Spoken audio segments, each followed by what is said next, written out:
Namaste. Hello everyone. Welcome to Shal Gulhati, Shiva and Mysticism for another episode of Monday with Mahadev. Today, as I sit recording this video for you, it is Janamashtami, the birthday of the 8th avatar of Vishnu, Lord Krishna. Of course, by the time this video comes to you, it will be Monday and that will be 2 days later. But the message which I hope to share with you, the message of Lord Krishna, is eternal, and I hope that it will still do well 2 days after Janamashtami.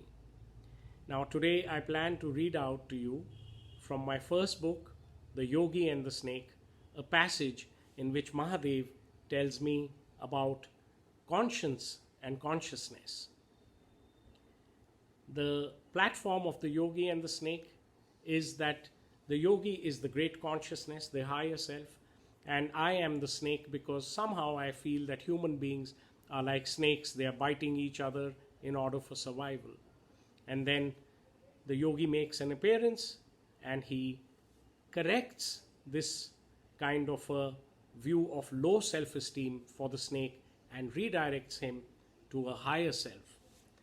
The passage I'm going to read from the book, The Yogi and the Snake, which is now available on Amazon as a Kindle version, is from a chapter called Krishna and Arjun. Have you heard of Krishna and his Gita? Asked the yogi. Yes, said the snake. It was a sermon delivered by God, Krishna, unto man, Arjun, a warrior on a battlefield. Arjun was reluctant to lift his arms against his own kin who stood opposite him on the same ground. Arjun worried about the dharma, of what was right and what wrong. Krishna guided him about relationships, of duty, of priority, of life, of death, and of consequent action, karma. Now this was my view, the view of the seeker who has read the Bhagavad Gita, but there is a higher view than this, the view of consciousness itself, which Mahadev gives. Let me put it like this, said the yogi. Krishna is consciousness. Arjun is the voice of conscience that needs to be directed to a higher, all-pervasive truth. Each one of us contains a battlefield within.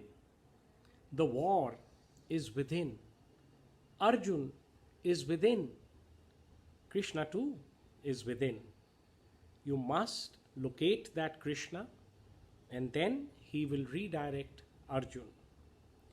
Actually, Krishna and Arjun are both consciousness, but Krishna is conscious about this and Arjun needs to be made conscious of it. I am beginning to understand, said the snake. Perhaps Arjun too felt like a snake, having to kill his own for survival. Now listen, said the yogi. Conscience is a part of you. It says softly, do this, do not do that. But it is prone to getting overruled. Consciousness is the whole of you. It observes, infers, and then says with authority, I did this, this is what happened, therefore I am not interested in doing it again. Conscience is a small warning. Consciousness is a large learning. This by no way means that consciousness will license you to do anything. On the contrary, it will so transform you that you shall grow out of whatever it was that your conscience did not allow. Conscience has undeniable value. We cannot do without it, but it is just a beginner's guide. It must lead you to the senior guide, consciousness. Arjun must locate Krishna? Asked the snake. Like Arjun, continued the yogi, conscience is always at war with its cousin, passion. Both of them originate from the heart family. They are both self-opinionated and keep vanquishing each other in turns. Consciousness is all-embracing.